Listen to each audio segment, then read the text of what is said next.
बोल, हरि हरि बोल।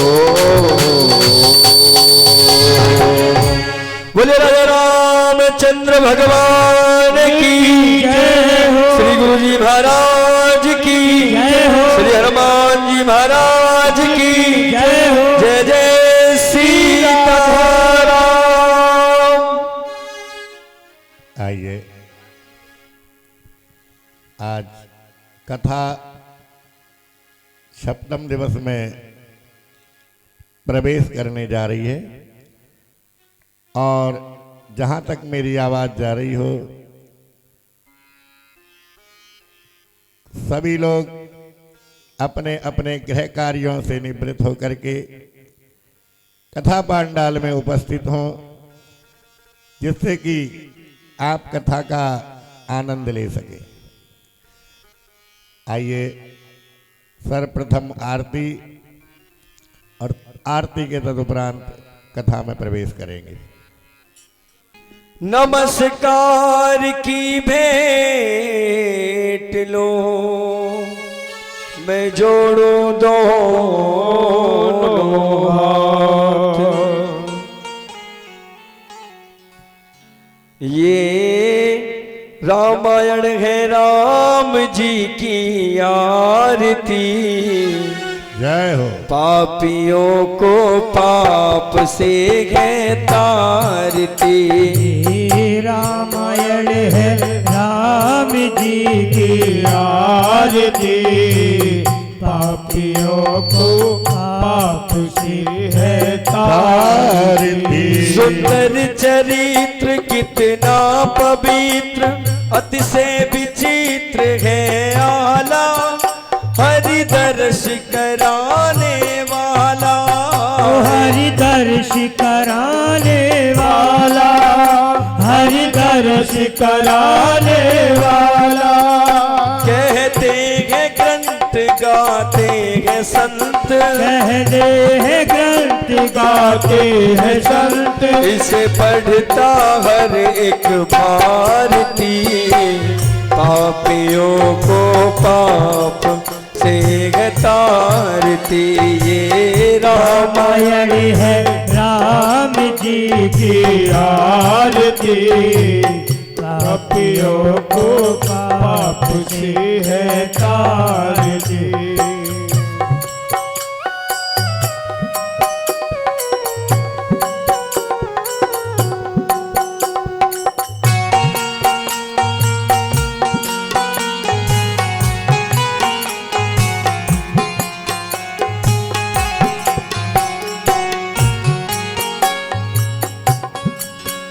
सुंदर सुजान कितना महान, करुणा निधान है आला, सन्मार्ग दिखाने वाला। सत्य मार्ग दिखाने वाला, वो सत्य मार्ग दिखाने वाला। ये शांति गीत पावन पुनीत, शांति गीत पावन पुनीत। इसके हनुमान है सारथी, पापियों को पाप से तारती। श्री रामायण है राम जी की आरती, पापियों को पाप से है तारती। कहे चारों वेद नहीं कोई भेद, छह शास्त्र निचोड़ निकाला, है पार लगाने वाला। है पार लगाने वाला, है पार लगाने वाला। 18 प्राण सत सत प्रणाम, 18 पुराण सत्य सत्य प्रणाम। ये वाणी सत्य पुकारती, पापियों को पाप से है तारती। ये रामायण है राम जी की आरती, पापियों को पाप से है तारती। ये राम कथा सुनो सभी सका 9 दिन तक चलने वाली सत्कर्म कराने वाली सत्कर्म कराने वाली सत्कर्म कराने वाली खुलते हैं कान देती है ज्ञान खुलते हैं कान देती है ज्ञान ये जीवन सबका सवारती पापियों को पाप से है तारती श्री रामायण है राम जी की आरती पापियों को पाप से है तारती होकर पूरी गौरम करुणावतारम संसार सारम भुजगेंद्र हारम सदा वसंतम भवानी सदम नमामि ओ तमेव माता च पिता त्वमेव तमेव बन्धु च सखा त्वमेव तमेव वेद्या प्रवीणं त्वमेव तमेव सर्वं मम देव देवो। बोले राजा रामचंद्र भगवान की जय।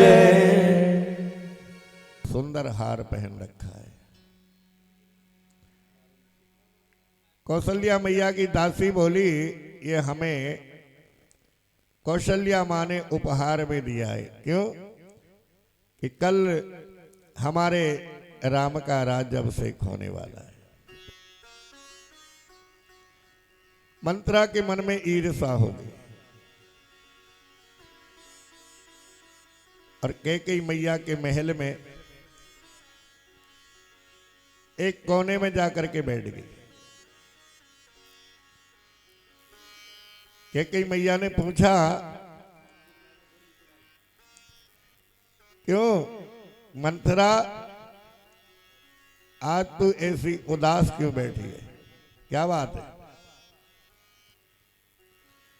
मंत्रा बोली कुछ नहीं है, ऐसे ही है। नहीं नहीं कुछ तो बता मंथरा, क्या बात है? बोले हम कुछ सुन के आए हैं। बोले क्या सुन के आई है? बोले कल राम का राज अभिषेक हो जाएगा तो तुम कौशल्या मैया की दासी बन जाओगी और तुम्हें कौशल्या के महलों के कौवे उड़ाने पड़ेंगे। कैकेयी मैया बोली मंथरा खबरदार, जो तूने मेरे घर में आग लगाने का प्रयास किया, आज के अलावा ऐसी बात मुझसे कभी मत करना। मेरे साथ ऐसा कभी नहीं हो सकता। अच्छा कुछ लोगों को तो कथा में आनंद नहीं आता, उनको तो बात करने में ज्यादा रस आता है। अच्छा वो सोचते हैं गुरुजी सुन लेंगे तो कानों में बतराते, पर गुरुजी के कान भी मजबूत है, उनकी बात मेरे ही पास आती है। अच्छा बात करके फिर शांत नहीं होते, बात को बढ़ाते ही जाते।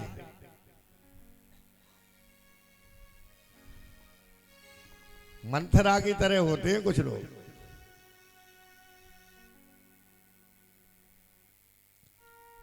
तो अब मंथरा ने जब कहा कि ठीक है कोई बात नहीं, हमें तो चाहे कौशल्या मैया रानी राजमाता बन जाए, चाहे कैकेयी राजमाता बन जाए, हमें तो कौ न होए हमें क्या हानि, और चेरी छाण होब का रानी, हम तो जो हैं वही रहेंगे। तो कहने का तात्पर्य है आज हमें विचार करना है कि मंथरा के साथ ऐसा क्यों हुआ, कैकेयी के साथ ऐसा क्यों हुआ। कभी कभी हम अपने विचार दूसरे के ऊपर थोप देते हैं।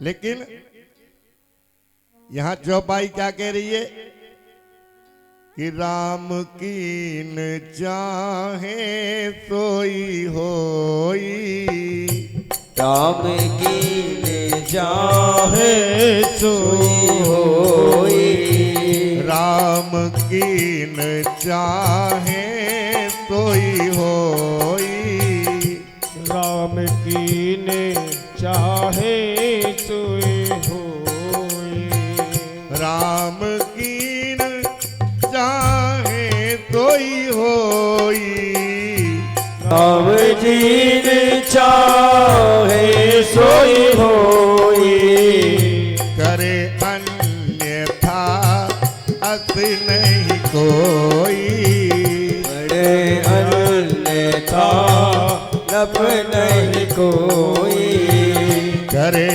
अन्यथा अस नहीं कोई, बड़े अन्यथा लब नहीं कोई।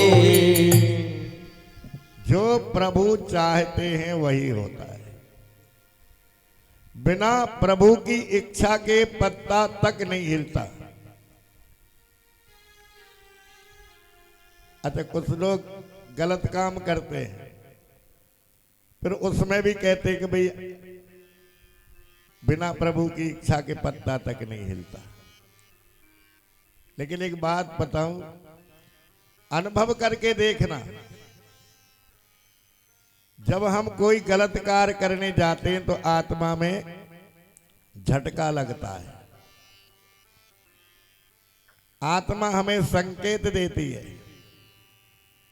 भाई इस कार्य को मत कर। लेकिन हम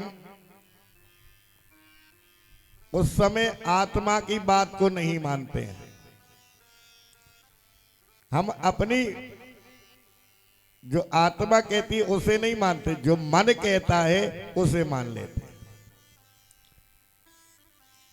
अच्छा, करने के बाद फिर व्यक्ति को पश्चाताप भी होता है, भाई वास्तव में मैंने गलत कर दिया। एक खंडे है गांव में, जट्टारी के पास, तो वहां एक व्यक्ति हमको बता रहा था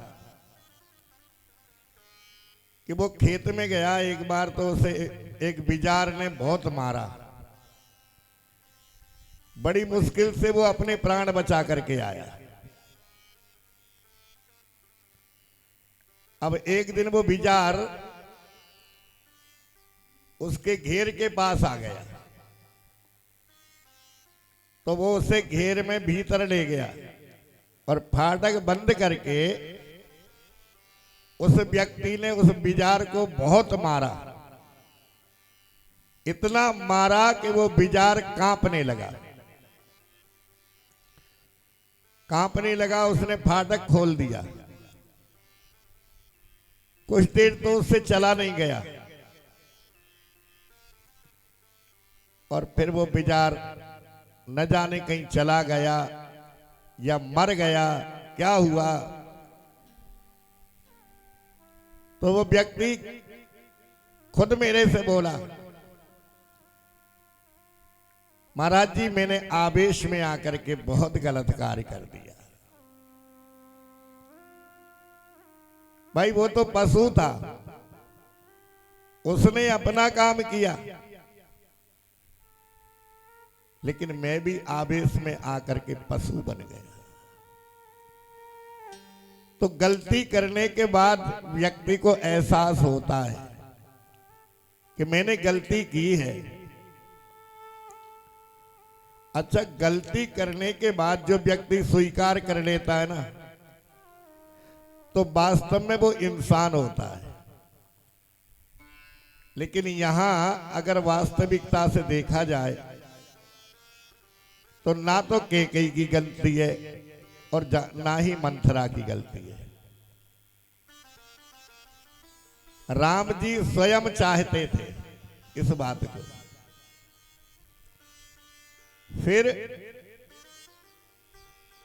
दूसरी बात कि देवताओं ने सरस्वती मैया से निवेदन किया तो सरस्वती मंथरा की जिब्या पर बैठ गई। अब सरस्वती ने उसकी बुद्धि खराब कर दी और कैकेयी की मंथरा ने बुद्धि खराब कर दी। लेकिन चाहते तो राम जी हैं और बिना कारण के कुछ हो नहीं सकता, तो कारण जरूर बनेगा। पुनः मंथरा से पूछा कैकेयी मैया ने, मंथरा सच बता तू क्या सुन के आई है? वो कह रही जो सुन के आए वो हमने आपको बता दिया। तो बोले ऐसा कर, तू राज दरबार में जा और महाराज से कहना कि तुम्हें कैकेयी महारानी ने महलों में बुलाया। मंथरा राज दरबार में गई है। महाराज दशरथ जी से उसने जाकर के कहा आपको महारानी कैकेयी ने महलों में बुलाया है। जब तक महाराज आए हैं, जब तक कैकेयी ने अपने न जाने कब के रखे हुए पुराने वस्त्र निकाले और उनको पहना और कोप भवन में जाकर के जमीन पर लेट गई।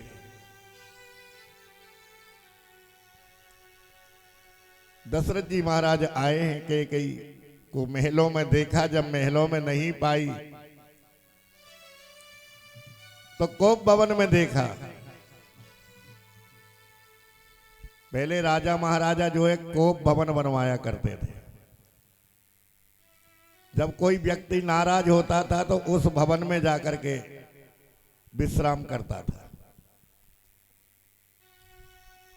तो लोगों को पता चल जाता था कि आज ये व्यक्ति नाराज है। महाराज ने जाकर के कैकेयी की दशा देखी। कैकेयी से पूछा, कैकेयी क्या बात है? क्या तुझसे किसी ने कुछ कहा है? आज तूने ऐसी दशा बना रखी है, ऐसी तो मैंने तेरी दशा कभी भी नहीं देखी। हे सुमुखी, हे पिकबैनी, हे कोकिला, बता तो सही। महाराज दशरथ जी ने कैकेयी के कंधे पर हाथ रखा और कैकेयी ने उस हाथ को ऐसा झटका दिया मानो किसी जहरीली नागिन ने फन मार दिया। बार बार मना रहे महाराज दशरथ, और बार बार मनाने पर जब महारानी कैकेयी बोलती है कि कल मेरे राम का राज्याभिषेक है ना, इस सुंदर अवसर पर मेरे दो वरदान हैं तुम्हारे पास। वो दो वरदान मांगना चाहती हूं। महाराज बोले दो नहीं, ऐसे अवसर पर तो मैं तुम्हें 4 वरदान दे दूंगा, मांगो तो सही। महारानी कहती है कि नहीं, मुझे वचन दो कि जो मैं मांगूंगी वो मुझे दे दोगे। महाराज कहते हैं रानी, क्या तू मेरे वंश की परंपरा को नहीं जानती? तुझे पता है मेरा कौन सा वंश है? रानी सुन, रघुकुल रीत सदा चली आई, प्राण जाए पर बचन न जाए। रघुकुल रीत सदा चली आए, प्राण जाए पर बचन न जाए। प्राण जाए बचन न जाए। प्राण जाए पर बचन न जाए। महारानी, मेरे वंश की एक परंपरा रही है, हाँ करने के बाद प्राण भले ही चले जाए किंतु वचन मिथ्या नहीं होता। मांग ले आज जो मांगना चाहती है। तो महारानी मांग रही है, तो महाराज सावधान हो जाओ, देख लो फिर मत कहना। बोले महारानी कोई बात नहीं, मांग लो क्या चाहती हो। महारानी कहती है, महाराज सुनहु प्राणपति भावती जी का, एक बार देओ भरत ही टीका।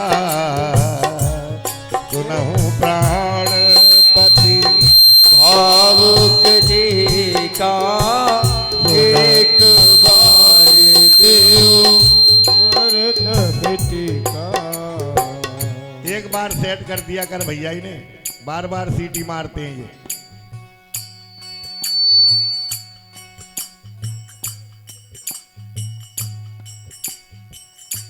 सुनहु प्राणपति भावती जी का, सुनहु प्राणपति भावुक जी का, एक बार देव भरत ही टीका। एक बार देव भरत ही टीका। दूसर बर माँ गहूँ कर जोरे, दूसर बर माँ गहु कर जोरे। पूर्वहु नाथ मनोरथ मोरे। नाथ मनोहर तोरे। पूर्वहु नाथ मनोरथ मोरे। पूर्वहु नाथ मनोरथ मोरे। तापस वेद विशेष उदास, हो तापस भेष विशेष उदासी। 14 बरस राम बनवासी। हो 14 बरस राम बनवासी। 14 बरस राम बनवासी। हो 14 बरस राम बनवासी।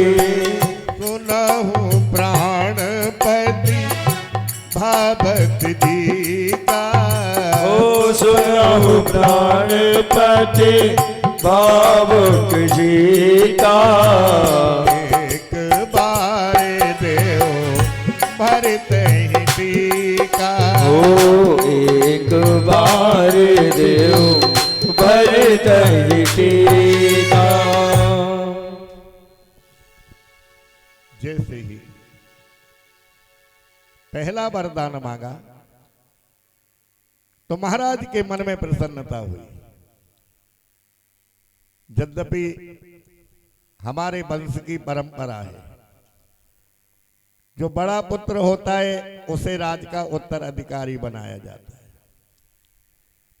और वो परंपरा समाज में आज भी चल रही है।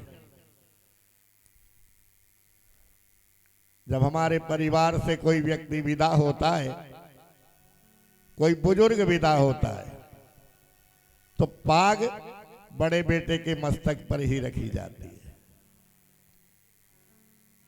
उसी समय से ये प्रथा चल रही है। किंतु महाराज ने विचार किया कि कोई बात नहीं,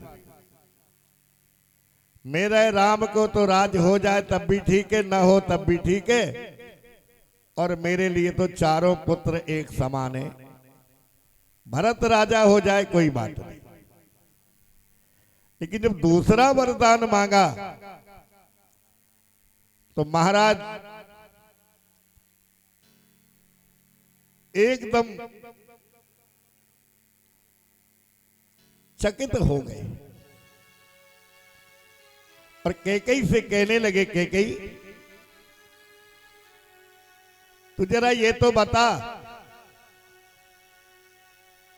तू कौन से जन्म की दुश्मनी मुझसे निकाल रही है? कैकेयी बोली, दुश्मनी किस बात की?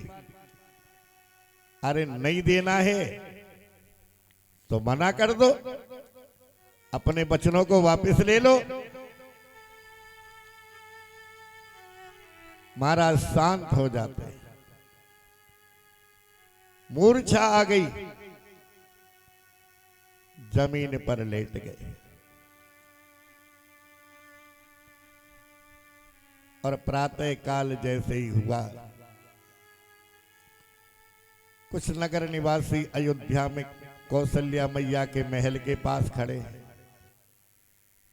कुछ नगर निवासी कैकेयी के महल के पास खड़े हैं,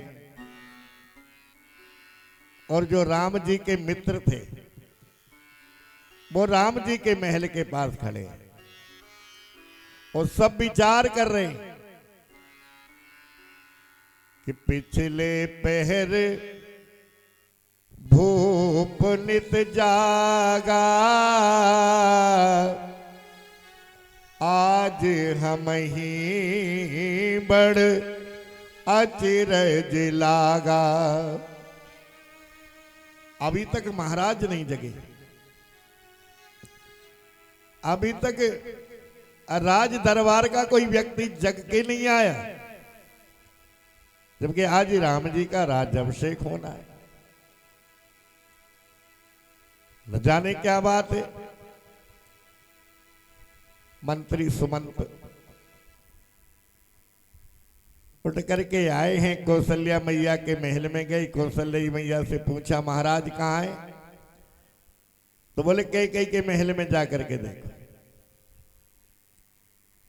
कैकेयी के महल में आए, मंथरा से पूछा महारानी महाराज कहाँ है? बोले कोप भवन में।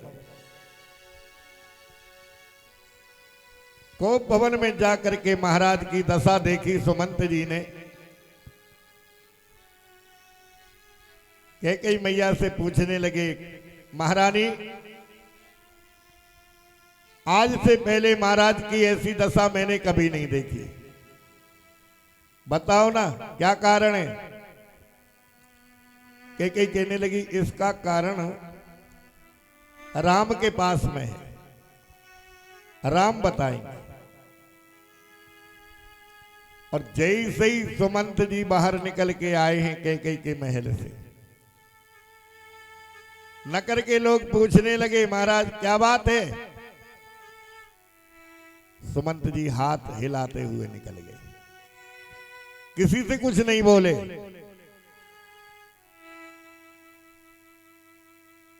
राम के महल के पास कनक भवन में पहुंचे, दरवाजे की घंटी बजाई। राम जिस दशा में विश्राम कर रहे थे वैसे ही उठ करके दरवाजा खोल करके सुमंत जी को प्रणाम किया। तात आज कैसे आगमन हुआ? प्रातः काल होते ही मुझे अपने कक्ष में बुला लिया होता, आप क्यों आए? बोले महाराज बुला रहे हैं कैकेयी मैया के महल में। राम ने विचार किया वाह आज माता पिता ने मुझे आमंत्रित किया है, आज मेरा जो दिन है वो अच्छा निकलेगा।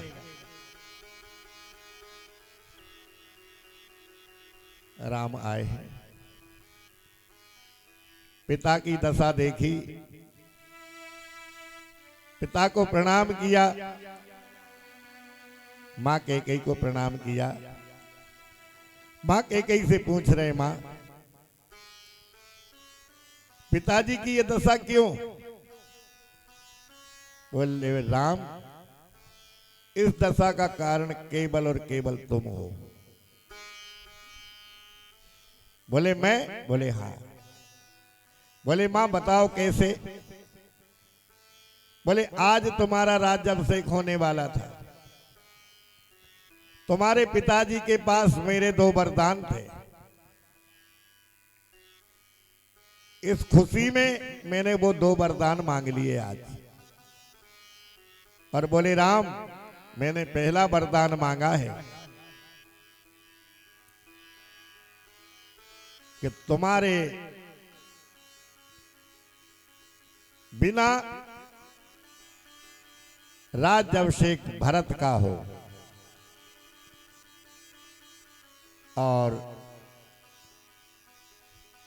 तुम्हारे लिए 14 वर्ष का वनवास। राम जी नाचने लगे, प्रसन्न हो गए, मेरा छोटा भाई राजा बने और मुझे वन का राज मिले। वाह, इससे उत्तम काम कोई नहीं हो सकता। मां के चरणों में पुनः प्रणाम किया, मां आज तूने मुझे धन्य कर दिया। राम जी निकल के जैसे ही दरवाजे से निकले, अयोध्यावासी पूछ रहे हैं क्या बात हो गई, क्या हुआ? राम जी कुछ नहीं बोले। कौशल्या मैया के महल में गए और कौशल्या मैया के महल में जाकर के कौशल्या मैया को प्रणाम किया। कौशल्या मैया ने बोला राम, अभी तक तूने स्नान नहीं किया रे। देख तेरे लिए मैंने कितने सुंदर वस्त्र बनाए, और जब तू स्नान करके आएगा मैं इन वस्त्रों को तुझे धारण कराऊंगी, तेरा राज्याभिषेक होगा। राम जी कहते हैं मां होगा नहीं, हो गया। बोले क्या कह रहे? बोले हाँ हो गया। बोले क्यों, कैसे हो गया? मुझे तो पता ही नहीं चला। तो राम कह रहे मैया,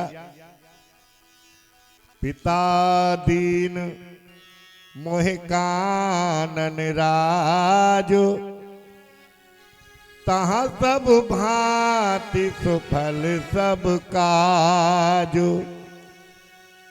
पिता ने मुझे 14 वर्ष का वनवास दिया है, भरत को राज दिया है। कौशल्या मैया कहने लगी मेरे बिना ऐसे कैसे हो गया? बोले मां क्यों नहीं हो सकता, कैकेयी भी तो मेरी मां है। अगर तुम मेरी मां हो तो कैकेयी मैया भी तो मेरी मां है। तो बोले कैकेयी की सहमति है? बोले हाँ। तो कौशल्या मैया कहती है राम, आज मैं अपनी छाती पे पत्थर रख के तुझे आशीर्वाद दे रही हूं।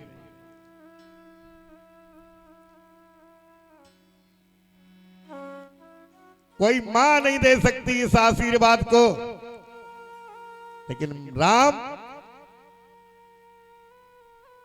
कर लो बात कर लो, कथा तो बाद में हो जाएगी, कर लो, मैं सुन रहा हूं।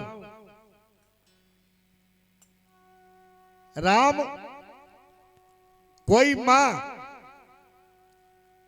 ऐसा पत्थर रख के आशीर्वाद नहीं दे सकती। तेरी मां कितनी कठोर है रे, तुझे आशीर्वाद दे रही है कि जो पितु मात कहा बन जाना, जो पितु मात कहा बन जाना, जो पितु मात कहा बन जाना, जो पितु मात कहा बन जाना, जो पितु मात कहा बन बन जाना।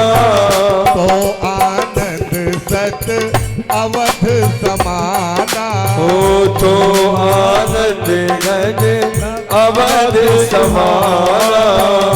तो आनंद सत अवध समाना। हो तो आनंद घन अवध समाना। राम, एक अयोध्या नहीं 100 अयोध्या के बराबर आनंद प्राप्त होगा तुम्हें वन में। ये मेरा आशीर्वाद है। अब तो लक्ष्मण जी को समाचार प्राप्त हुआ है।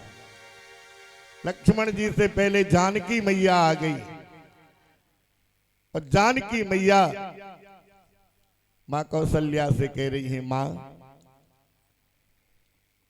देखो प्राचीन काल में अपनी सास के सामने बहू मुंह नहीं खोलती थी, चाहे कुछ क्यों ना हो जाए सास के सामने बोल नहीं सकती थी। लेकिन आज सीता अपनी सासू मां से अनुमति मांग रही है। अब तो ऐसा भी होता है तो सासुओं में धक्के मार दिए जाते हैं, चल निकल बाहर, घर मेरा है। आज तो ऐसा होता है। और पहले सास अगर मारती थी ना बहू को, अपने आदमी से भी नहीं कह सकती थी कि मुझे मम्मी ने मारा है। लेकिन आज जमाना कहां से कहां पहुंच रहा है। ये सब क्या है? ये पश्चिमी सभ्यता है, हमारी भारतीय सभ्यता नहीं है, हमारे भारतीय संस्कार नहीं है। हमारे भारतीय संस्कार ऐसे थे, बेटा अपने पिता के सामने अपने पुत्र को नहीं खिलाता था, मां के सामने बेटे को नहीं लेता था गोद में। इतनी मर्यादाएं थी, ऐसे संस्कार थे। लेकिन वो संस्कार धीरे धीरे लुप्त होते जा रहे हैं। और वो क्यों लुप्त होते जा रहे हैं? कि हम अपने इतिहासों से हटते जा रहे हैं। दूसरों की जो पशु के तुल्य सभ्यता है वो तो हमें पसंद आ रही है, और हमारे देश की जो सभ्यता है उसे विदेशी लोग अपना रहे हैं, उनको अच्छा लगता है। भारत में आकर के विवाह करते हैं, भारतीय परंपराओं के साथ शादी विवाह करते हैं। और यहाँ की परंपरा क्या हो रही है? बस बस पूछो ही मत, व्यास गद्दी से कहने में अच्छा नहीं लगता। तो सासू मां के सामने सीता कह रही है, मां यदि अनुमति दो तो मैंने आपके सामने आज तक मुंह नहीं खोला, मैं आज आपके सामने कुछ बोलना चाहती।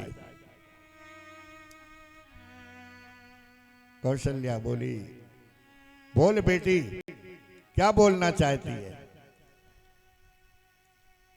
तो बोले, मैं भी अपने स्वामी के साथ वन में जाऊंगी।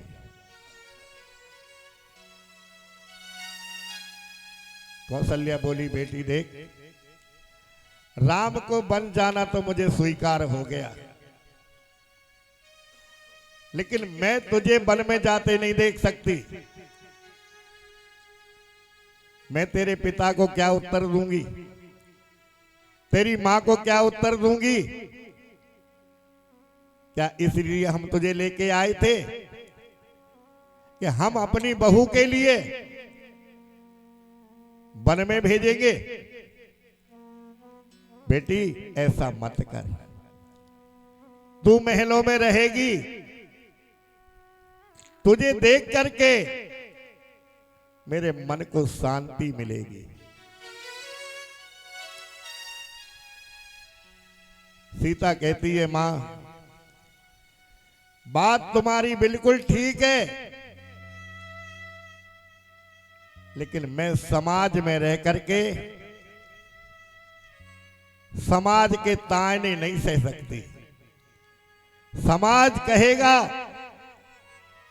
वाह पति घूम रहा है वनों में और पत्नी महलों में मौज कर रही है।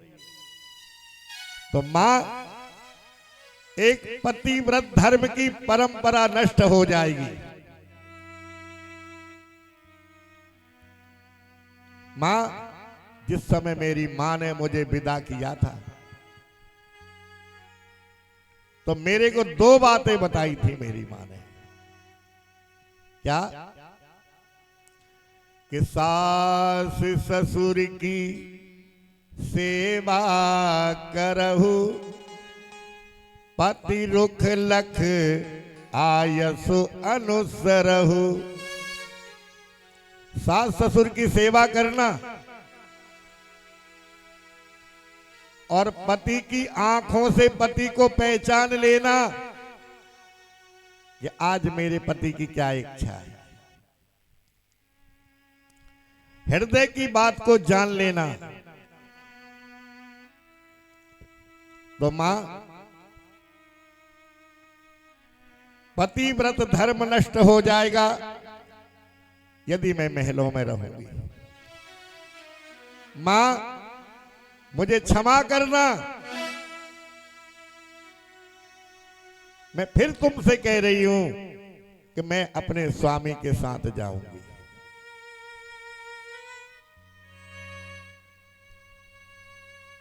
राम समझा रहे हैं सीता को। सीता, तुमने कभी जंगल देखा नहीं है और मेरी कैकेयी मां ने वन मेरे लिए मांगा है, तुम्हारे लिए नहीं मांगा। तुम अगर वन में मेरे साथ जाओगी तो कैकेयी को भी कष्ट होगा। बोले नहीं, मुझे एक बात का उत्तर दे दो। बोले क्या? बोले जिए बिन देह नदिए बिन बारी, तैसे अनाथ पुरुष बिन नारी। ओ तैसे अनाथ पुरुष बिन नारी। जिए बिन देह नदिए बिन बारी, ये बिन देह नदी बिन बारी। तैसे अनाथ पुरुष बिन नारी। ओ जैसे अनाथ पुरुष बिन नारी। श्रोताओ, एक पति पत्नी का रिश्ता इतना अहम होता है, मैं समझता हूं इस रिश्ते के आगे सारे रिश्ते फीके पड़ जाते हैं। दो रिश्ते होते हैं अहम, एक पति पत्नी का और एक माता पिता और पुत्र का। इन दो रिश्तों के आगे सारे रिश्ते फेल हो जाते हैं।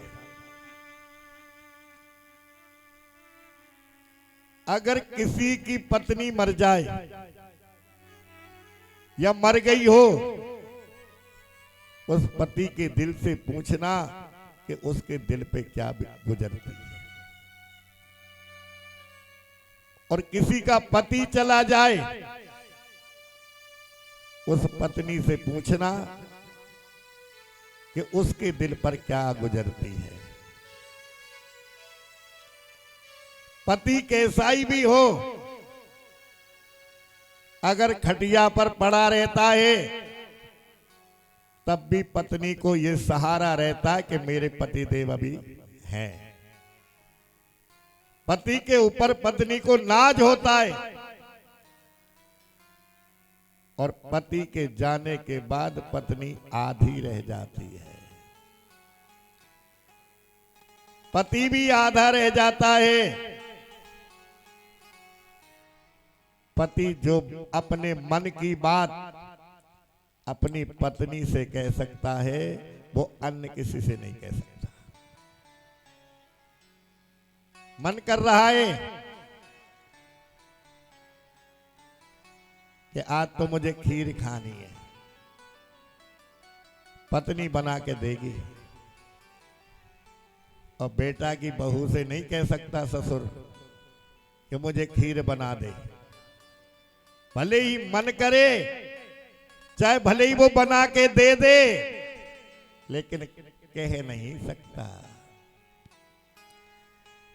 उसके मन में ये रहता है कहीं ऐसा ना हो कि मेरे विपरीत उत्तर मिले। घुटता रहता है पर कह नहीं सकता। ऐसे ही माताएं बिना पति के घुटती रहती हैं, किंतु कह नहीं सकती। अच्छा, वैसे ही चाहे बेटा रोज कुछ कहे, लेकिन पति के न होने पर अगर कोई बेटा जरा सा कुछ कह जाता है तो मां को बहुत ही बुरा लगता है, बहुत ही कष्ट होता है। तो आज सीता मैया कहती हैं, स्वामी जैसे पानी के बिना नदी शोभा नहीं देती, ऐसे ही पति के बिना पत्नी शोभा नहीं देती। और मेरा आज से विनम्र निवेदन है, अब आप मुझे जाने से इनकार नहीं करना। मैं आपके साथ चलूंगी, चलूंगी और चलूंगी।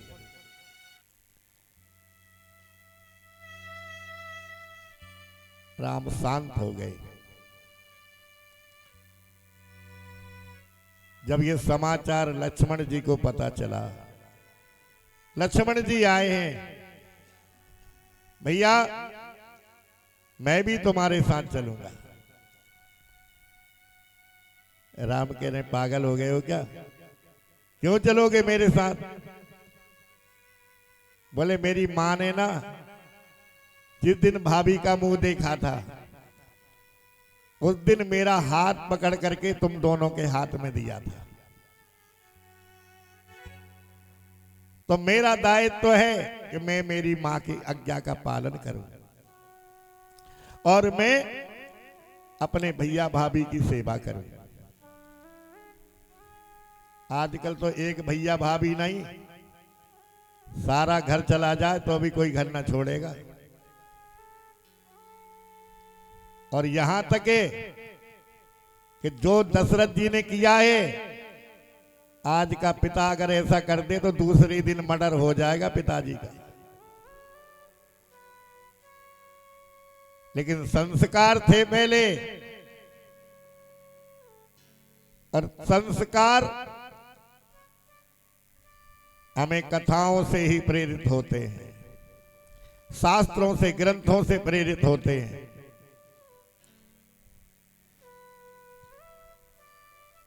लक्ष्मण बोले मैं तुम्हारे साथ चलूंगा।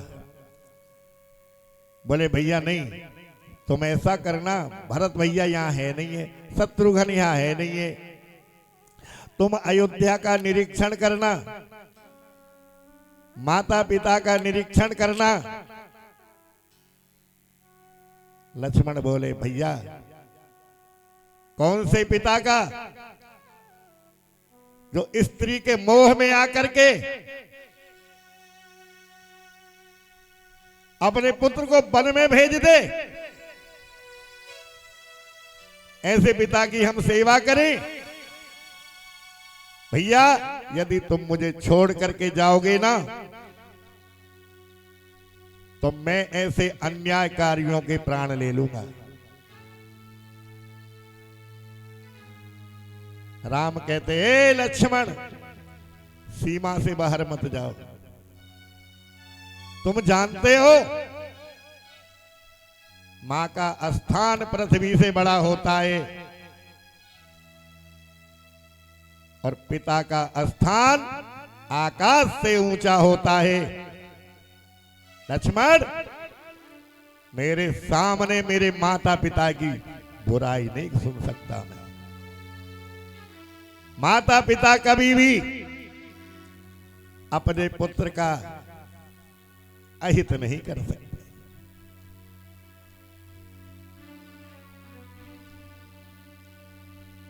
मन में ये रहती है कि भाई जैसा भी है मेरा बेटा है।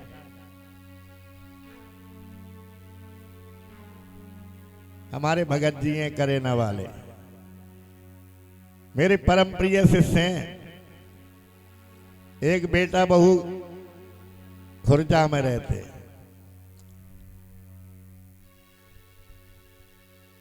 एक शिकारपुर में रहते, एक दादरी रहता है, एक उनके पास रहता है। लेकिन शिकारपुर में प्लॉट लिया, चारों के हिस्से बराबर किए। भले ही सेवा करें न करें वो उनका धर्म है, ये अपने धर्म का पालन कर रहे हैं। और पास में रहते जब तो एक इंच न दूंगो, सारे समझ रही हो, एक इंच नहीं दूंगो, एक इंच। उधर डोकरी भी कह रही है कुछ नहीं मिलेगा तुम्हें, जाओ यहां से।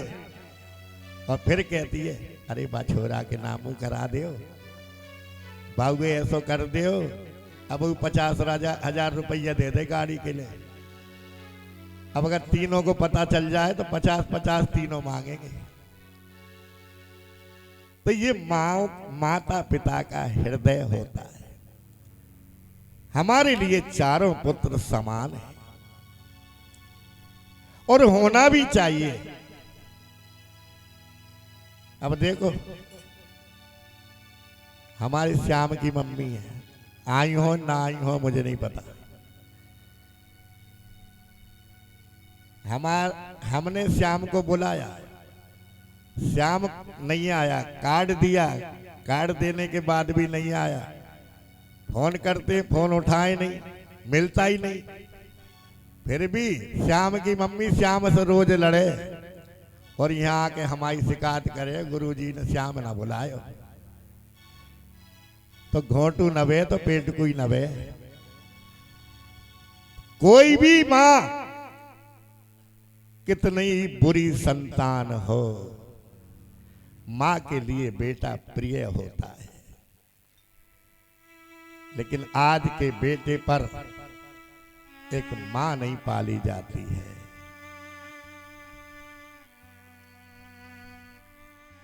हमारी परंपराएं, हमारे इतिहास, हमारे ग्रंथ हमें ये शिक्षा देते हैं, अगर पारलौकिक भक्ति करनी है तो परमात्मा की, और लौकिक भक्ति करनी है तो माता पिता की। माता पिता की भक्ति जिसने कर ली, प्यारे मैं दावे के साथ कहता हूं उसने परमात्मा की प्राप्ति कर ली। अगर आज दुनिया में ये माता ना होती, ना होता सवेरा, न जलती ये ज्योति। अगर आज दुनिया में माता न होती, अगर आज दुनिया में ये माता न होती, हो न होता सवेरा, न जलती ये ज्योति, न होता सवेरा, न जलती ये ज्योति।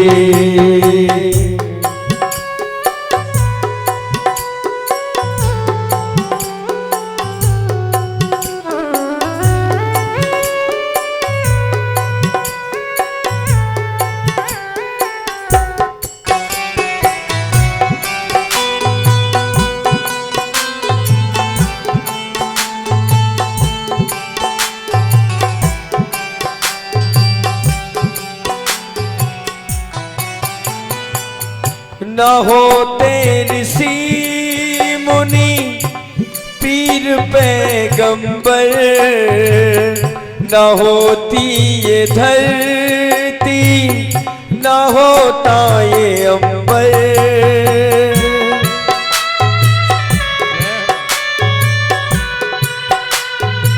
न होते ऋषि मुनि पीर पैगंबर,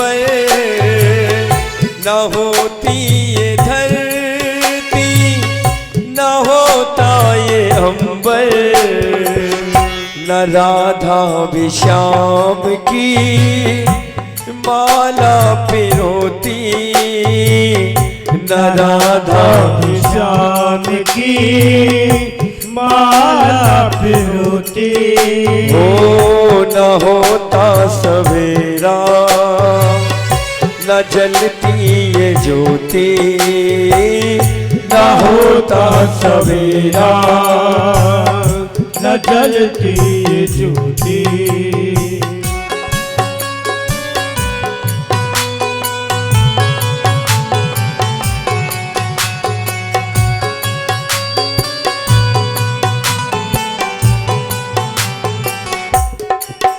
ओ तुम्हें क्या बताऊं, ये माँ मेरी क्या है, मेरी जिंदगी का ये दर आसरा है। तुम्हें क्या बताऊं, मेरी क्या है, मेरी जिंदगी का ये दर आसरा है। सूखे में सुलाती माँ, गीले में सोती, सूखे में सुलाती माँ, गीले में सोती। ओ न होता सवेरा, न जलती ये ज्योति, न होता सवेरा, न जलती ये ज्योति। ओ अगर आज दुनिया में माता न होती, अगर आज दुनिया में ये माता न होती, न होता सवेरा, न जलती ये ज्योति।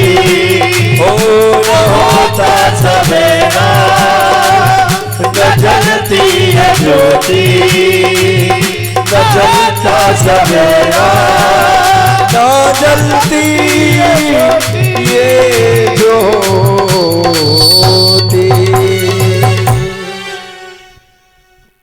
एक रोज एक लड़का अपनी माँ से बोला, माँ मैंने सुना है कि संतान माता पिता के कर्ज से कभी ओरिन नहीं होती। माँ आज मैं तेरे कर्ज से ओरिन होना चाहता हूं, बोल तेरी क्या इच्छा है। आज मैं इतिहास के पन्ने बदल दूंगा और क्या तेरी इच्छा है आज मुझे बता दे। मैं जो है आज ये इतिहास लिखना चाहता हूं कि मैंने मां के कर्ज को चुका दिया। मां बोली, बेटा मेरी एक इच्छा है। बोले क्या? बोले आज रात को तू मेरे पास मेरे कमरे में सो जा। बोले बस? बोले हाँ बस यही इच्छा है और कोई इच्छा नहीं। तो बोले ये तो मां ने कुछ नहीं मांगा। बेटा एक खटिया बिछा करके मां की बराबर में लेट गया और जैसे ही मां को लगा कि बेटा को नींद आ रही है तो मां बोली, अरे लाला, ओ भैया कुछ नहीं बोला। माँ ने थोड़ा उसे हिलाया, अरे लाला। वो कहता है क्या है, क्यों सोने नहीं दे रही है? बेटा प्यास लग रही है, एक गिलास पानी पिला दे। वो पानी लेकर के आया, लो पी लो। फिर लेट गया। माँ को प्यास तो लग नहीं रही थी। वो पानी माँ ने अपने बेटे के ऊपर डाल दिया।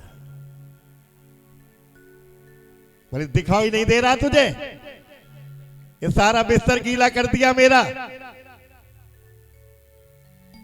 वो कह रही बेटा हाथ कप गया और ये गिलास हाथ से छूट गया। फिर उसने पानी लाया, ले पी ले। पानी पी लिया। फिर उसने वो चादर दरी जो भी थी खटिया पे वो बदली, फिर सो गया। थोड़ी देर बाद माँ बोली, लाला ओ भैया उठियो, ऐ सोन देगी कि ना आज, क्या बात है? बोले एक गिलास पानी और लिया। रात भर पानी पी गई। बानी बेटा ले आ। फिर पानी लेके आया। फिर माँ ने बिस्तर के ऊपर डाल दिया। उल्टा सीधा बोलने लगा। माँ बोली इधर आ, इधर आ। बोले क्या है? माँ ने मारा एक गाल पे थप्पड़। क्यों रे, तू तो कह रहा मैं तेरा कर्ज चुका दूंगा। मैं कितने दिन गीले में सोई हूं और तेरे पे 1 घंटा गीले में नहीं सोया जा रहा है। आज माँ का कर्जा चुकाने आया है तू, निकल कमरे से बाहर। तो माँ बाप के कर्ज को कोई नहीं चुका सकता। केवल इस पृथ्वी के ऊपर एक व्यक्ति ऐसा हुआ है जो अपने माता पिता के कर्ज से उड़ने हुआ है। क्या कोई बता सकता है कि ऐसा व्यक्ति कौन है? नहीं, गलत बात। परशुराम पितु आज्ञा राखी, मारी मात लोक सब साखी। परशुराम ने अपने पिता की आज्ञा का पालन किया। पिता ने कहा मां के मस्तक को काट दो, जरा सी देर नहीं करी, काट दिया। पिता प्रसन्न हुए। मेरे और भी पुत्र थे, लेकिन किसी ने मेरी आज्ञा का पालन नहीं किया। तुमने मेरी आज्ञा का पालन किया है, मांग लो क्या चाहते हो। तो बोले पिताजी दोगे? बोले हाँ। बोले मेरी माँ जीवित हो जाए और मेरी माँ को ये पता न चले कि इस पुत्र ने मुझे काटा था। इसको कहते हैं माता पिता की आज्ञा का पालन करना।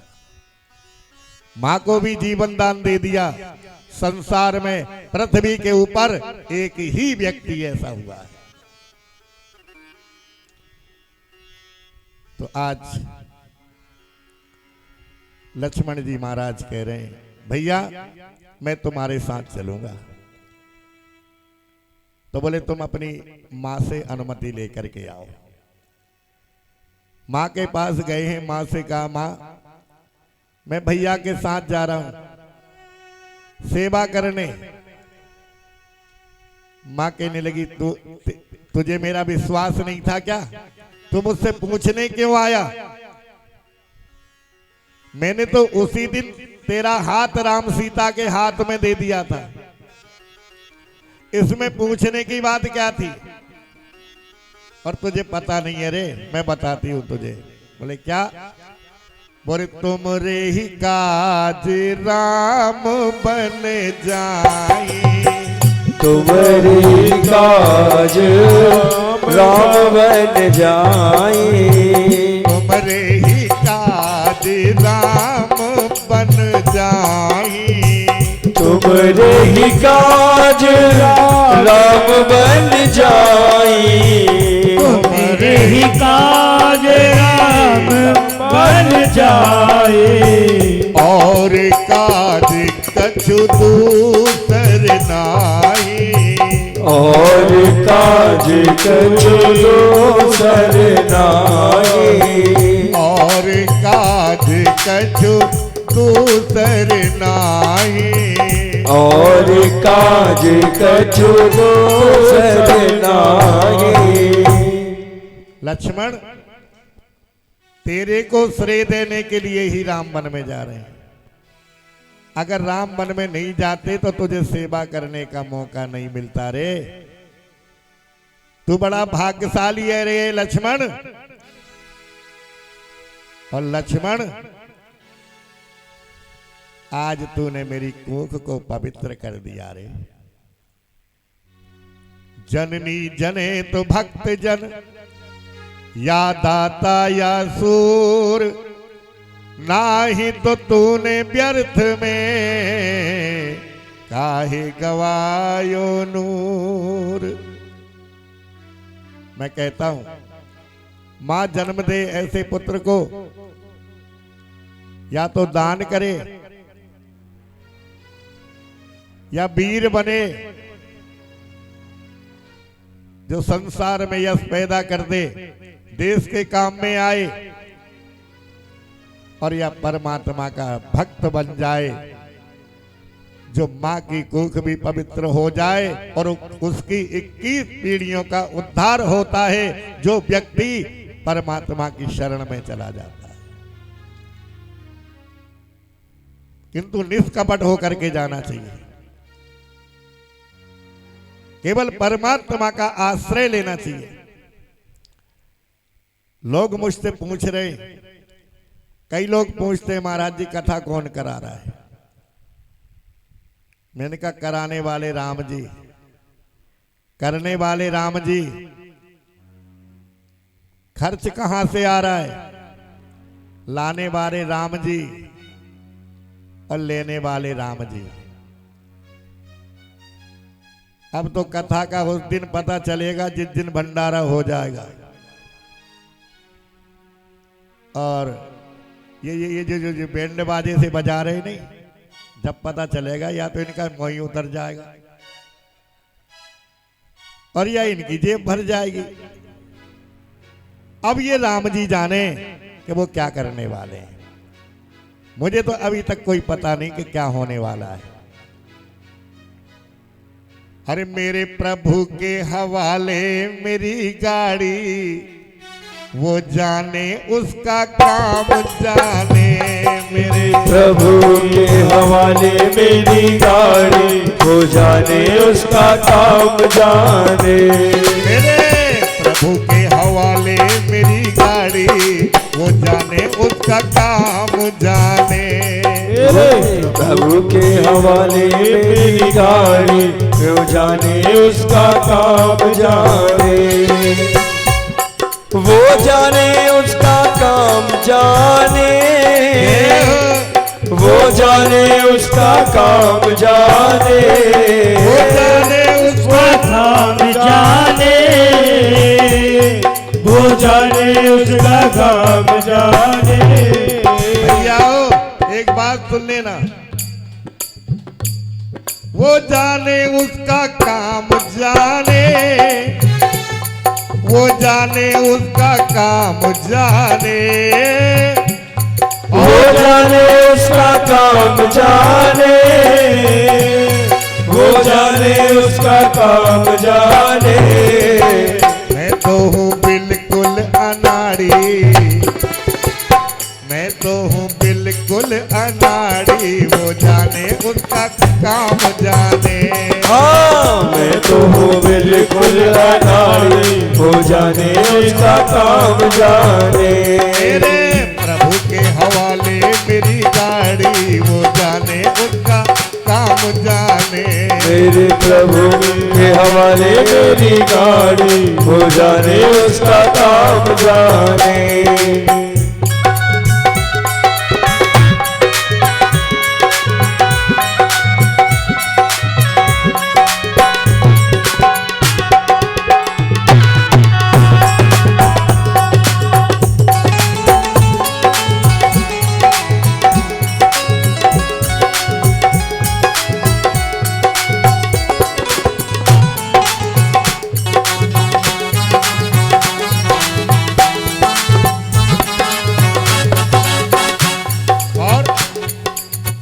देख लिया मैंने जग सारा, देख लिया मैंने जग सारा, देख लिया मैंने जग सारा, देख लिया मैंने जग सारा। कोई यहाँ ना हुआ हमारा, कोई हमारा कोई हमारा, कोई यहाँ ना हुआ हमारा। ओ कोई यहाँ ना हुआ हमारा। देख जाने क्या दुनियादारी, हाँ जाने क्या दुनियादारी, वो जाने उसका काम जाने। हाँ मेरे भरोसे मेरी गाड़ी, वो जाने उसका काम जाने। प्रभु मेरे हवाले, ओ मेरे प्रभु के हवाले मेरी गाड़ी, वो जाने उसका काम जाने। मेरे प्रभु के हवाले मेरी गाड़ी, वो जाने उसका काम जाने। किंतु भाइयों एक बात बताने में मुझे बहुत अच्छा लग रहा है। एक हमारे शिष्य राम बाबू शर्मा, जिस दिन कथा प्रारंभ हुई उनने मुझसे कहा, गुरुजी चिंता मत करना, हम आपके साथ हैं। और जब ये मेरे साथ है तो फिर चिंता मुझे किस बात की?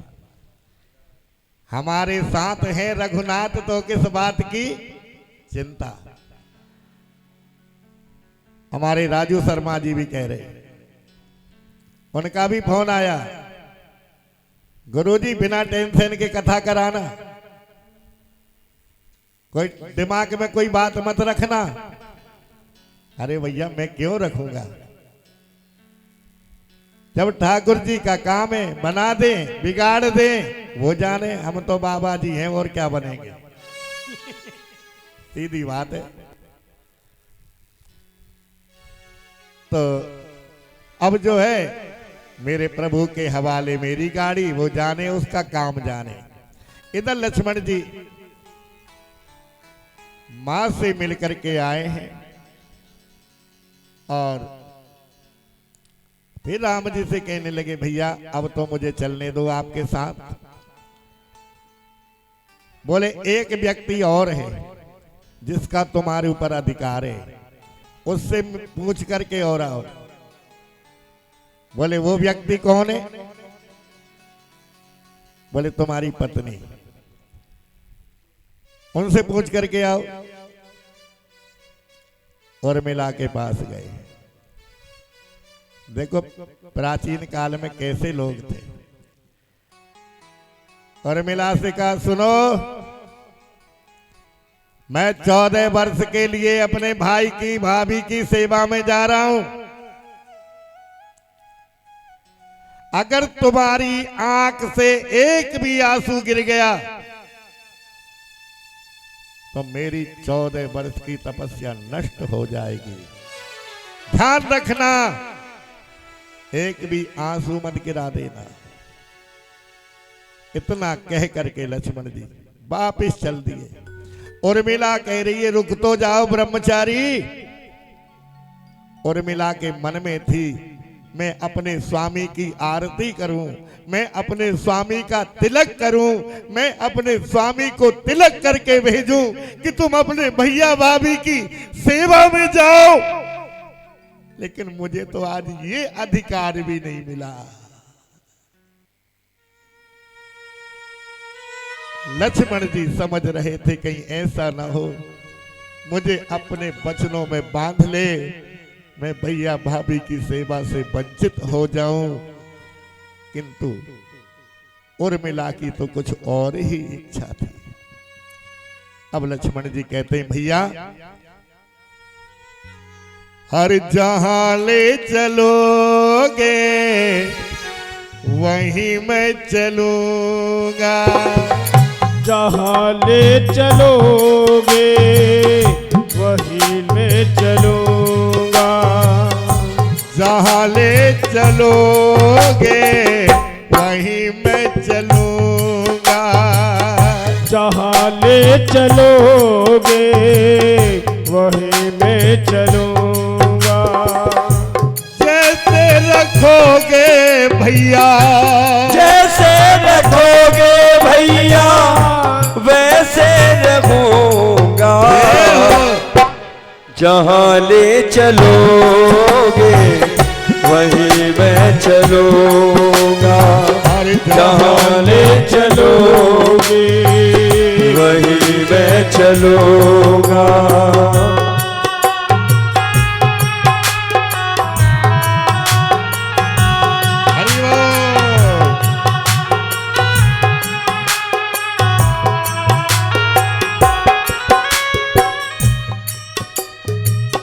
ये जीवन समर्पित है चरण में तुम्हारे। ये जीवन समर्पित है चरण में तुम्हारे। तुम्ही मेरे रक्षक, तुम्ही प्राण प्यारे। तुम्ही मेरे रक्षक, तुम्ही प्राण प्यारे। जैसे रखोगे जैसे रखोगे भैया मैं वैसे रहूंगा। जहाँ ले चलोगे वहीं मैं चलूंगा चलूंगा। जहाँ ले चलोगे वहीं मैं चलूंगा। हो जहाँ तुम रखोगे भैया, जहाँ तुम रखोगे भैया वहीं मैं रहूंगा। जहाँ ले चलोगे वहीं मैं चलूंगा चलूंगा। जहाँ ले चलोगे वहीं मैं चलूंगा।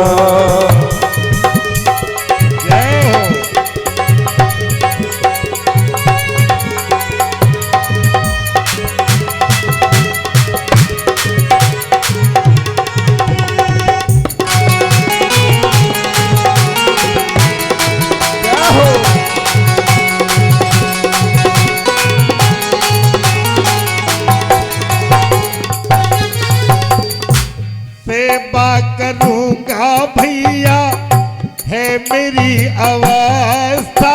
ओ सेवा करूंगा भैया है मेरी अवस्था। तुम्हारे ही हाथों में है मेरी विवस्था। ओ तुम्हारे ही हाथों में है मेरी व्यवस्था। जैसे कहोगे ओ जैसे कहोगे भैया वही मैं करूंगा। जहाँ ले चलोगे वहीं मैं चलूंगा। जहाँ ले चलोगे वहीं मैं चलूंगा। ओ जहाँ तुम रखोगे भैया, जहाँ तुम रखोगे भैया वहीं मैं रहूंगा। जहाँ ले चलोगे वहीं मैं चलूंगा चलूंगा। जहाँ ले चलोगे वहीं मैं चलूंगा। अब तो राम लक्ष्मण जानकी और कौशल्या मैया कैकेयी मैया के महल में जाते हैं। कैकेयी मैया के महल में जाकर के महाराज की दशा देखी है। गुरुदेव भी आए हैं और जब मां कैकेयी कहने लगी, राम जितनी देर तुम यहां रहोगे ना, उतनी देर तुम्हारे पिता की यही दशा रहेगी। तो राम जाने को जैसे ही तैयार हुए तो कैकेयी ने सीता मैया के लिए बलकल वस्त्र निकाले और बलकल वस्त्र जैसे ही वशिष्ठ जी महाराज ने देखे, कैकेयी से कहा, कैकेयी अभी हम तुमसे कुछ बोले नहीं है, लेकिन हम बोले तो ठीक नहीं होगा। राम को वनवास दिया है और एक स्त्री अपने पति के होते हुए बलकल वस्त्र धारण करे, ये उसे शोभा नहीं देता और ये तुम्हें भी शोभा नहीं देता।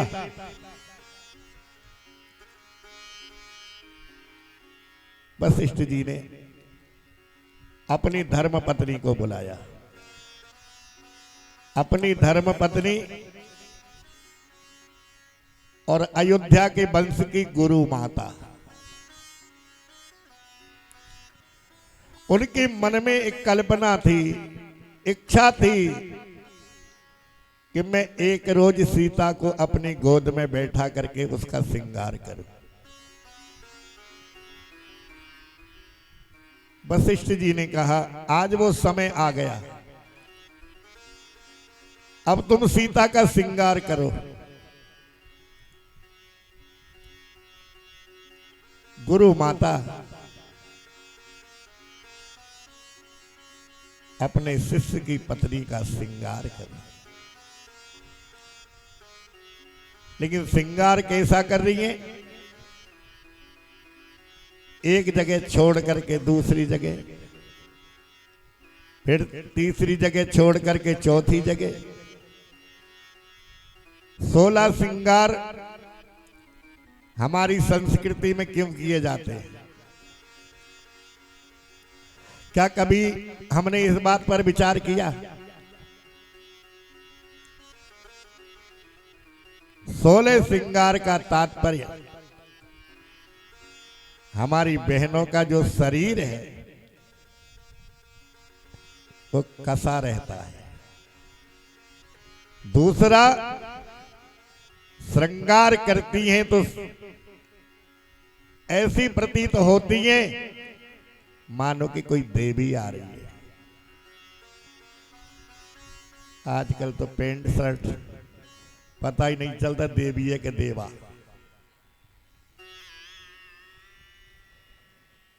लड़कों की लड़कियों की एक सी ड्रेस, और कहते हैं लड़का और लड़की में कोई भेद नहीं होना चाहिए।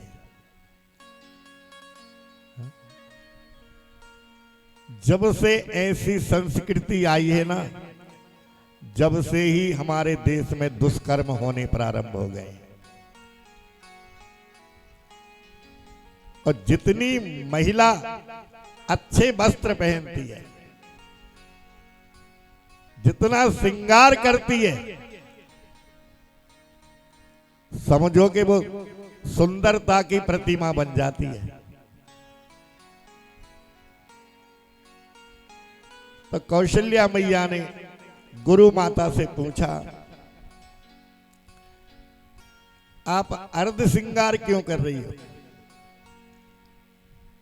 बोले अर्ध श्रृंगार इसलिए कर रही हूं कि आगे मेरी बहन मिलेगी,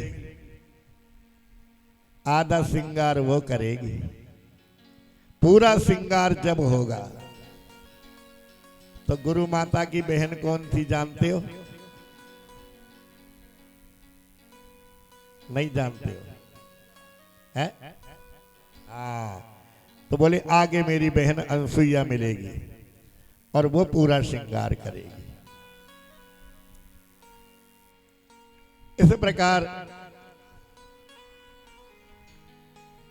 राम लक्ष्मण जानकी मैया को जैसे ही दशरथ जी ने एक बार देखा, बोले बेटी तुम यहीं रहो,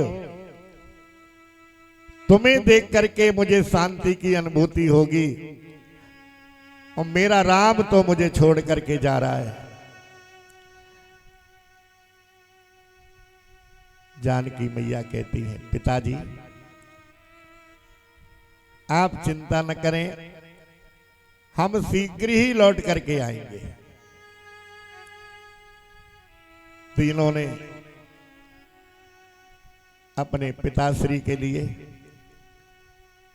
तीनों माताओं के लिए प्रणाम किया और निकल पड़े घर से। सारा अयोध्या राम जी के साथ में तैयार है, कोई भी अयोध्या में रहने को तैयार नहीं है और कोई भी अयोध्या में रहने को तैयार नहीं है।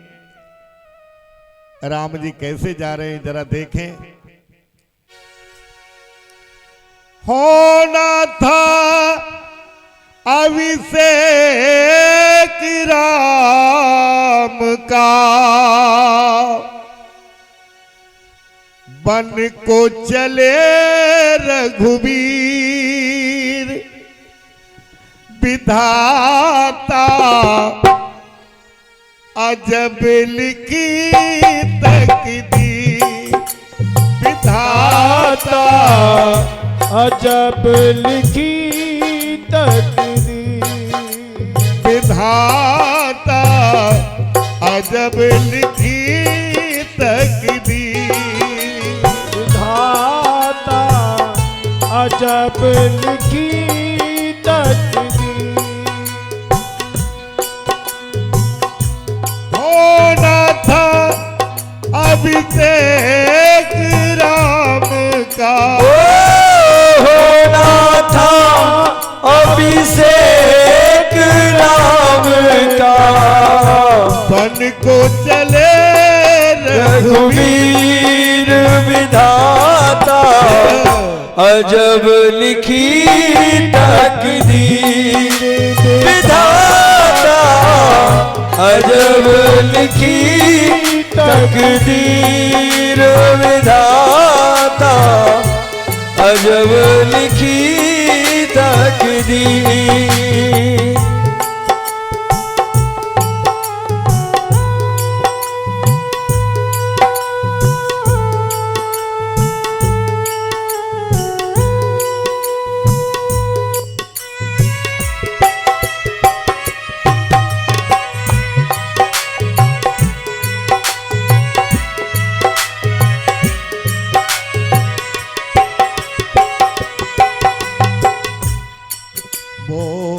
हरिश्चंद्र महाराज जी, वो हरिश्चंद्र महाराज जी, वो हरिश्चंद्र महाराज जी, किया अवधपुरी मेरा जी, किया अवधपुरी में राज जी, सत्य के कारण तीनों बिक गए, सत्य के कारण तीनों बिक गए, अब हो गए फकीर, विधाता अजब लिखी तकदीर, विधाता अजब लिखी तकदीर, विधाता अजब लिखी तकदीर। और देख वो अर्जुन कितना वीर था, वो अर्जुन कितना वीर था, वो लक संधानी तीर था उसका, लक संधानी तीर था उसका, लक संधानी तीर था उसका, उसका लक संधानी तीर था, उसका लक संधानी तीर था, समय के कारण वन में लुट गए, समय के कारण वन में लुट गए, हो गए अब बेपीर विधाता, अजब लिखी तकदीर, विधाता अजब लिखी तकदीर, विधाता अजब लिखी तकदीर, विधाता अजब लिखी तकदीर, विधाता अजब लिखी तकदीर।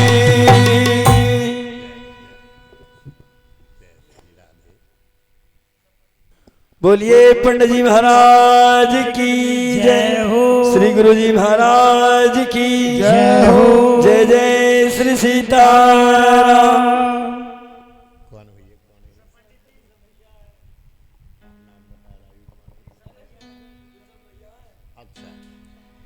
आज हमारे ऋषभ आचार्य जी, इन्होंने जो सम्मान किया, हम भगवान से प्रार्थना करेंगे कि अपनी शक्ति लगाकर, अपनी भक्ति से इतनी ऊंची ऊंचाइयों तक पहुंचे, इतनी ऊंची ऊंचाइयों तक पहुंचे जिसकी हम कल्पना भी न कर सकें। इतना ही हम व्यासपीठ से आशीर्वाद देते हैं। परमात्मा सदैव इनकी रक्षा करें। आज गुरुदेव को, माता पिता को प्रणाम करके निकल पड़े हैं। सारे अयोध्यावासी साथ में, राम जी सारे अयोध्यावासियों को समझा रहे हैं, किंतु कोई भी अयोध्या में रहने को तैयार नहीं। अब तो महाराज सुमंत जी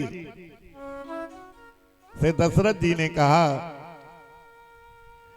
इनको इधर उधर भ्रमण करा करके वापस ले आना, किंतु राम तो रघुवंशी है ना, मर्यादा पुरुषोत्तम है ना। राम सारी अयोध्या राममय हो रही है, राम के साथ में है।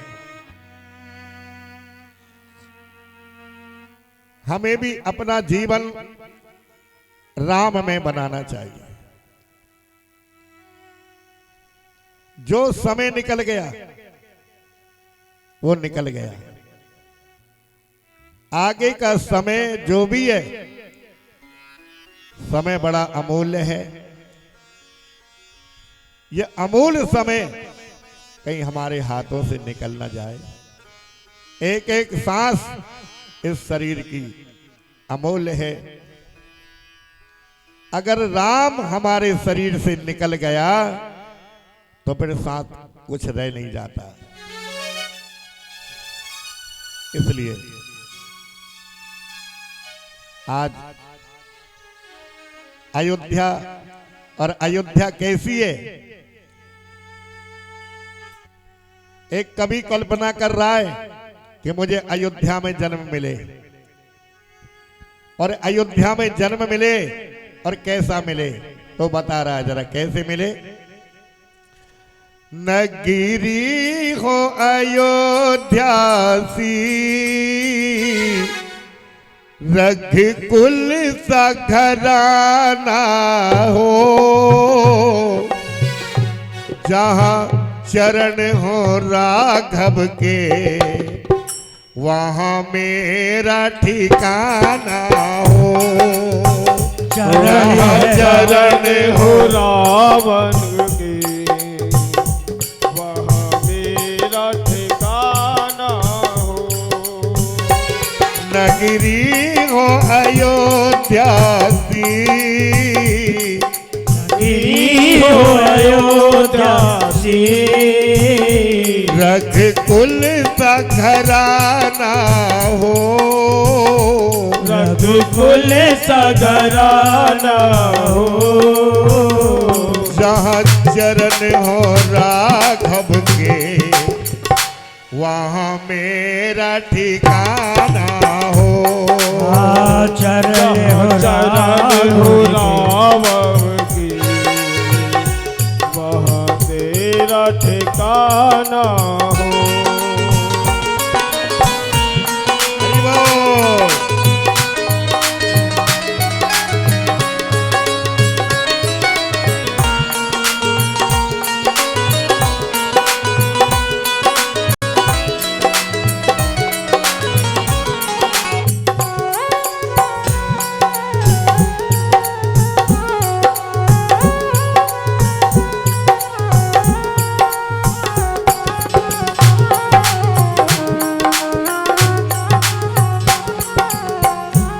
और लक्ष्मण सा भाई हो, लक्ष्मण सा भाई हो,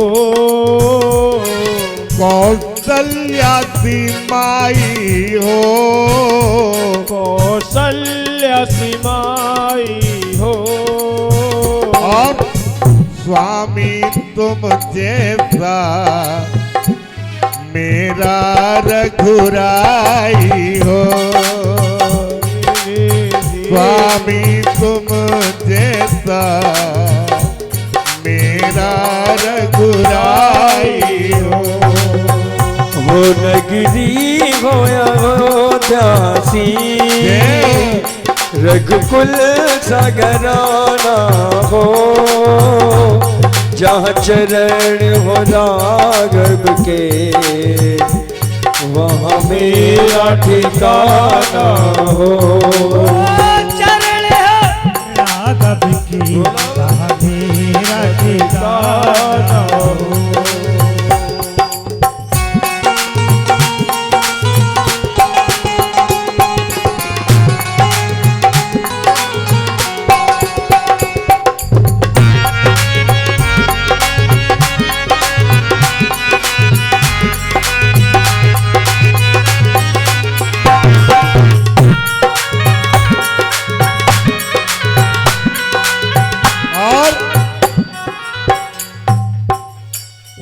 और क्या कहा?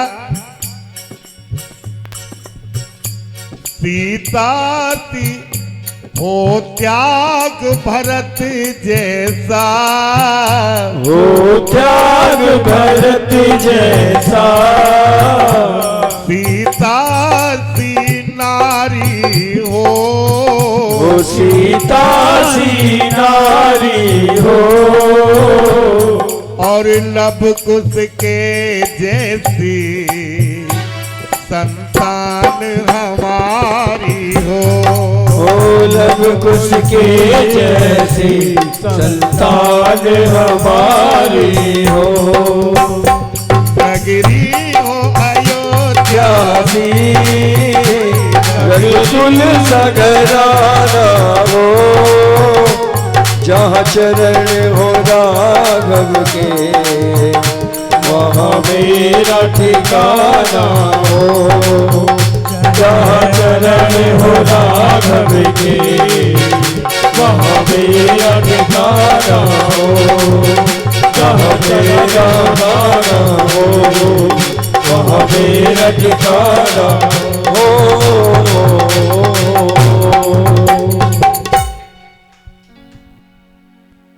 ऐसी अयोध्या।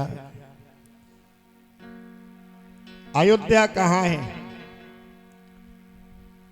जहां राम तहाँ अवध निवासु, जहां भानु तह दिवस प्रकाशु। जहां राम जी का गुणानुवाद होता है वही अयोध्या है। जहां कृष्ण का गुणानुवाद होता है वही वृंदावन है। जहां शिव जी का गुणानुवाद हो वो जगह काशी के समान बन जाती है। इसीलिए तो मंदिर बनाए गए ना कि यहां कोई मस्तक ना भी झुकाए तब भी अकस्मात मंदिर के पास से जब व्यक्ति निकलता है तो अपने आप मस्तक झुक जाता है। दो जगह को बच के निकलता है व्यक्ति, एक थाने के पास से, एक अस्पताल के पास से। कहते भगवान करे तो ये दो जगह किसी को न दिखाए। आज राम जी अयोध्या को छोड़कर, लेकिन केवल अयोध्या की धरती को छोड़ा है, समाज को नहीं छोड़ा। समाज के लोग तो राम जी के साथ में। तमसा नदी के किनारे पर पहुंचे हैं। राम जी की यात्रा तमसा नदी के किनारे पर विश्राम कर रही है। रात्रि में सब लोग विश्राम कर रहे हैं और जैसे ही अर्धरात्रि हुई, राम ने सुमंत को इशारा किया, ऐसे में चलो सारे अयोध्यावासी निंद्रा में हैं, उन्हीं तो हमारा पीछा नहीं छोड़ेंगे। निकल गए।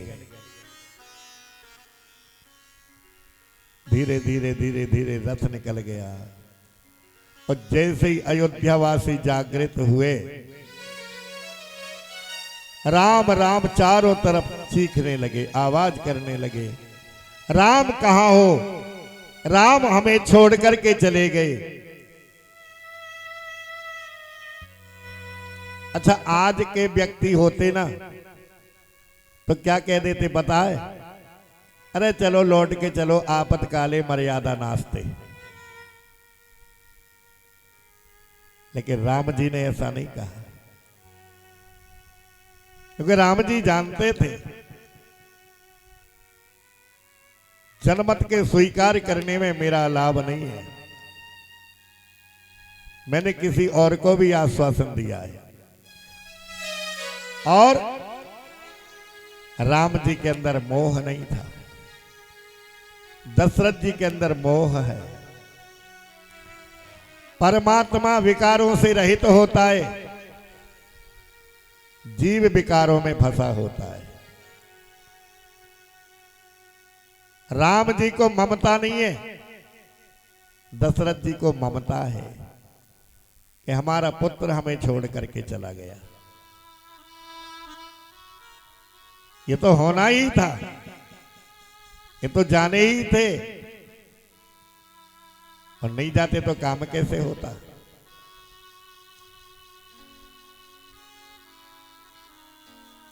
अयोध्यावासी वापिस लौट करके आए और मर्यादा पुरुषोत्तम श्री राम की यात्रा तमसा नदी से आगे बढ़ती है और श्रृंगवेरपुर में पहुंची है। श्रृंगवेरपुर में निषाद राज रहता था और निषाद राज और राम एक ही विद्यालय में पढ़े थे। तो जैसे ही निषाद राज को ज्ञात हुआ, समाचार प्राप्त हुआ कि राम वन में जा रहे हैं, तो निषाद राज ने कहा, कौन सा राम? अरे वो तो हमारे साथ पड़ा हुआ था। उसका हमें स्वागत करना चाहिए। निषाद राज आए हैं, राम से कहा प्रभु मेरे नगर में चलो और 14 वर्ष तक तो मेरे नगर में रहना, मैं तुम्हारी सेवा करूंगा। भगवान राघवेंद्र सरकार कहते हैं निषाद राज मुझे 14 वर्ष तक किसी नगर में नहीं जाना है, मुझे वे वन में ही विचरण करना है, वन में ही रहना है।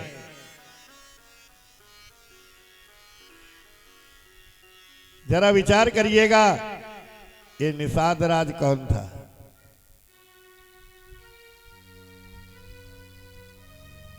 पूर्व जन्म में ये निषाद राज वशिष्ठ जी का पुत्र था। किनका? इनके गुरु जी का, वशिष्ठ जी का। किंतु ये निषाद कैसे हुआ? इनका नाम था वामदेव। जब दशरथ जी महाराज के हाथ से श्रवण को बाण लगा, श्रवण की मृत्यु हुई और पुत्र वियोग में उसके माता पिता की मृत्यु हुई, तो गुरुजी के पास आए। उस समय गुरुजी थे नहीं, उनका पुत्र था।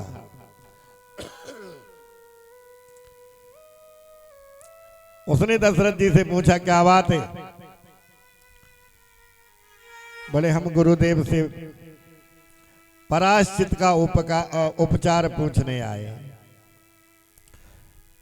इस पराश्चित से कैसे मुक्त हो? तो बोले इससे मुक्त तो मैं करा दूंगा। बोले कोई बात नहीं, आप भी हमारे गुरु भाई हैं, गुरुजी के पुत्र हैं, करा दीजिएगा। सरयू मैया का जल मंगाया, राम नाम कह करके 3 बार आचमन करा के बोले जाओ, आप इस पराश्चित से मुक्त हो गए। जब ये समाचार वशिष्ठ जी को प्राप्त हुआ तो वशिष्ठ जी ने इनको अभिश्राप दे दिया कि जो कार्य एक बार राम नाम कहने से होता वो तुमने 3 बार कराया। जाओ मैं तुम्हें श्राप देता हूं कि तुम भील योनि में जन्म होगा तुम्हारा। किंतु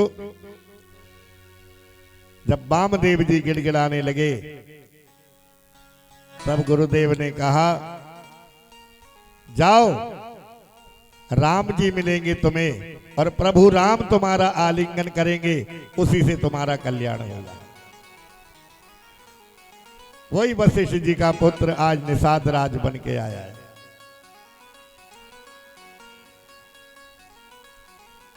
अब तो राम जी की सेवा की है और राम जी के साथ चलने को तत्पर हो गया। गंगा के किनारे पर आए हैं, रात्रि में विश्राम किया है। एक रेती का टीला बनाया है और वहां राम जी का और जानकी मैया का आसन है। एक और निषाद राज है और एक और लक्ष्मण जी।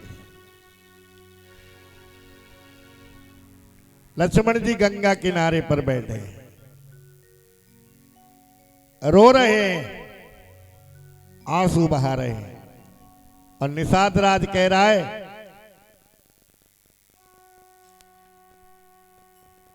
कैसे माता पिता है, कितने कठोर हैं जिन्होंने ऐसे राजकुमारों को वन में भेज दिया। लक्ष्मण जी निषाद राज से कहते हैं भैया हमारे माता पिता को दोष मत दो। लक्ष्मण जी कह रहे हैं को न काऊ सुख दुख कर दाता, निज कृत कर्म भोग सब भ्राता। भैया न कोई किसी को दुख देता है न कोई किसी को सुख देता है। यहां प्राणी अपने अपने कर्मों के फल को भोगने आता है। तो इसमें हमारे माता पिता का कोई दोष नहीं। लक्ष्मण जी को रोते हुए जानकी मैया ने देखा। लक्ष्मण क्यों रो रही हो? क्या अयोध्या की याद आ रही है? क्या मैया की याद आ रही है? पिता की याद आ रही है? बोलो क्या क्या बात है?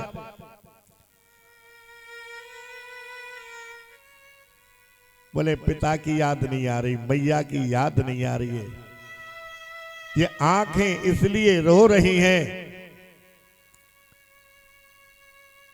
मेरा भाई मखमलों के गद्दे पे सोने वाला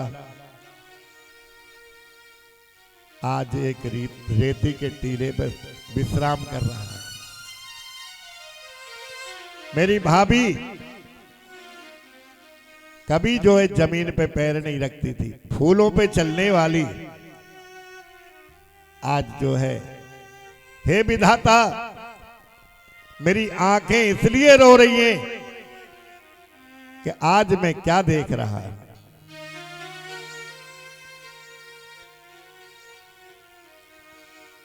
प्रातः काल हुआ और प्रातः काल होते ही राघव ने निषाद राज से कहा, भैया नौका मंगाओ, हमें पार जाना है।